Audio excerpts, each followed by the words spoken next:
क्या कभी ऐसा हुआ है जब आपको लगा कि सब कुछ खत्म हो गया है? जब चारों तरफ देखा और हर किसी को अपने साथ खड़ा नहीं पाया? ऐसा महसूस किया कि अकेलापन आपको अंदर से खा जाएगा?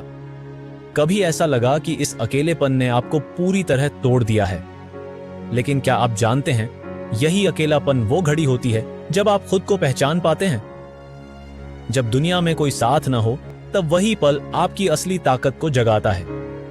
यही वो मौका है जब आप अपने सबसे अच्छे वर्जन के रूप में खुद को ढूंढ सकते हैं। महाभारत का वो क्षण याद करो जब अर्जुन ने अपने हथियार डाल दिए थे। पूरी दुनिया के सामने वो अकेला खड़ा था। उसे लगा कि उसकी चुनौतियां बहुत बड़ी हैं, कि वह अकेला कुछ नहीं कर सकता। लेकिन श्री कृष्ण ने उसे यही सिखाया, अकेलापन तुम्हारा सबसे बड़ा सहायक है। यह तुम्हें सिखाता है कि कैसे खुद के साथ खड़ा हुआ जाए। तो आज मैं तुमसे कहता हूं, जब भी तुम अकेले पड़ जाओ तो इसे हार का प्रतीक मत मानो। इसे एक मौका समझो, खुद को जानने का, खुद को बदलने का और खुद को इतना मजबूत बनाने का कि दुनिया तुम्हारी ताकत को महसूस करे। अकेलापन एक नई शुरुआत की पहचान। अकेलापन सिर्फ एक खालीपन नहीं है, बल्कि यह एक अवसर है। यह मौका है खुद को फिर से खड़ा करने का, अपनी राह पर चलने का। जब सब कुछ उलझा हुआ लगे, तो यही वह समय है जब तुम अपनी असल यात्रा शुरू कर सकते हो। याद करो, जब दुनिया ने तुम्हें छोड़ दिया, तो भगवान ने तुम्हें खुद को सशक्त बनाने का अवसर दिया। श्री कृष्ण कहते हैं, जो लोग अकेलेपन में अपनी क्षमता पहचान लेते हैं, उन्हें कोई रोक नहीं सकता। अकेलापन का मतलब यह नहीं कि तुम असफल हो गए। इसका मतलब है कि यह तुम्हारी यात्रा का एक नया पहलू है। सोचो, अगर तुम मंजिल तक नहीं पहुंचे तो क्या हुआ? तुम्हारे पास फिर से मौका है। अगर लोग तुम्हारा साथ छोड़ गए तो क्या हुआ? यह खुद को साबित करने का समय है। अगर कोई समझ नहीं रहा तो क्या हुआ? यही वक्त है अपनी आवाज को मजबूत करने का। अकेलापन तुम्हारी छुपी हुई ताकत को बाहर लाता है, जो तुम खुद भी नहीं जानते थे। श्री कृष्ण का पहला उपदेश, खुद से संवाद करो। अकेलापन वह समय होता है जब आप अपने आप से जुड़ सकते हो। जब सब कुछ बिखरने लगे, तो यही वह पल होता है जब तुम अपने अंदर झांक सकते हो। खुद से सवाल करो, क्या मैं सही रास्ते पर चल रहा हूं? क्या मेरी मेहनत सही दिशा में है? क्या मुझे खुद को और बेहतर बनाना चाहिए? श्री कृष्ण कहते हैं, सबसे बड़ा युद्ध बाहर से नहीं, बल्कि खुद के भीतर होता है। वही सच्चा विजेता है जो खुद को जीत लेता है। महापुरुषों ने भी अकेलेपन में ही अपनी राह खोजी। भगवान बुद्ध ने अकेले ध्यान करके ही सत्य की खोज की। स्वामी विवेकानंद ने अकेले अपनी आवाज से दुनिया में भारत का नाम रोशन किया। महात्मा गांधी ने अकेले अपनी सोच के साथ खड़े होकर देश को स्वतंत्रता दिलाई। जब तुम अकेले होते हो, तो यह समय खुद को और मजबूत बनाने का है, अपनी असल ताकत को पहचानने का है। दूसरा उपदेश, कर्म पर ध्यान दो, फल की चिंता मत करो। श्री कृष्ण ने अर्जुन से कहा, कर्म किए बिना तुम्हें कुछ नहीं मिलेगा, और जब तुम कर्म करते हो तो फल की चिंता छोड़ दो। अकेलेपन में अक्सर हम अपना ध्यान भटकाते हैं। हम सोचते हैं, क्यों मैं अकेला हूं, क्यों सब छोड़ गए। लेकिन यह समय शोर मचाने का नहीं है।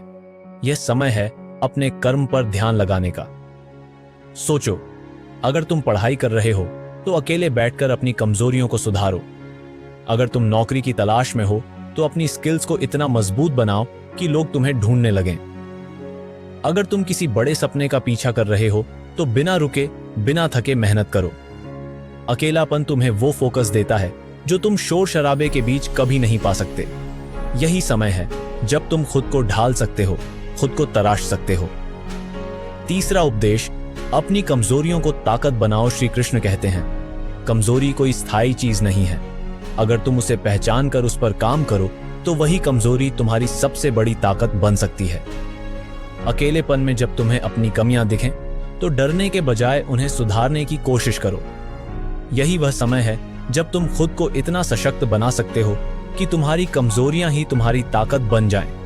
अगर तुम्हें लगता है कि तुम में आत्मविश्वास की कमी है, तो खुद को छोटे छोटे कामों में साबित करो। अगर तुम्हें लगता है कि तुम में कोई स्किल नहीं है, तो सीखने की शुरुआत करो। अगर लोग तुम्हारी आलोचना करते हैं, तो उसे अपनी प्रेरणा बनाओ। वो जो अपनी कमजोरियों को पहचानता है और उन्हें सुधारता है, वही असली योद्धा है। चौथा, उपदेश। भगवान पर भरोसा रखो। जब अर्जुन ने खुद को अकेला महसूस किया, तब श्री कृष्ण ने कहा, मैं हमेशा तुम्हारे साथ हूं। दुनिया तुम्हें छोड़ दे, तब मैं तुम्हारे अंदर बसता हूं। अकेलापन वह समय होता है जब भगवान खुद तुम्हें परख रहे होते हैं। वह देख रहे होते हैं कि क्या तुम अपने विश्वास पर कायम रह सकते हो। तुम्हारे हर कर्म को वह देख रहे होते हैं और तुम्हारी मेहनत का फल वह तुम्हें जरूर देंगे। भगवान तुम्हें कभी कमजोर नहीं पड़ने देंगे। भगवान तुम्हारी हर कोशिश को एक दिन सफलता में बदल देंगे। अंतिम संदेश, अकेलापन तुम्हारी असली परीक्षा। जब तुम अकेले पढ़ते हो, तब यह जीवन तुम्हें परखता है। यह समय तुम्हारी असली परीक्षा है। क्या तुम हार मानोगे? क्या तुम रुक जाओगे? या फिर तुम खुद को इतना मजबूत बना लोगे कि यह अकेलापन भी तुम्हारे सामने छोटा लगेगा? जो अकेले अपने लक्ष्य की ओर बढ़ता है, उसकी सफलता निश्चित होती है। अकेलापन तुम्हारी असली परीक्षा है, जो तुम्हें यह बताता है कि तुम कितने मजबूत हो। यह समय तुम्हारे आत्मविश्वास को जांचने का है और तुम्हें यह तय करने का मौका देता है कि तुम इस अकेलेपन को जीतने के लिए तैयार हो या नहीं।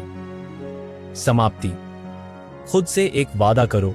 आज इस वीडियो को देखने के बाद खुद से यह वादा करो, मैं अकेलेपन को अपनी ताकत बनाऊंगा। मैं खुद को हर दिन बेहतर बनाऊंगा।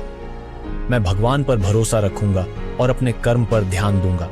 याद रखना, यह अकेलापन तुम्हारी सबसे बड़ी जीत की शुरुआत है। जब तुम अकेले हो, तो यही समय होता है अपनी शक्ति को पहचानने का। यही वह क्षण है जब तुम अपने अंदर छिपी असली ताकत को उजागर कर सकते हो। अकेलापन अपनाओ, सफलता तुम्हारी होगी।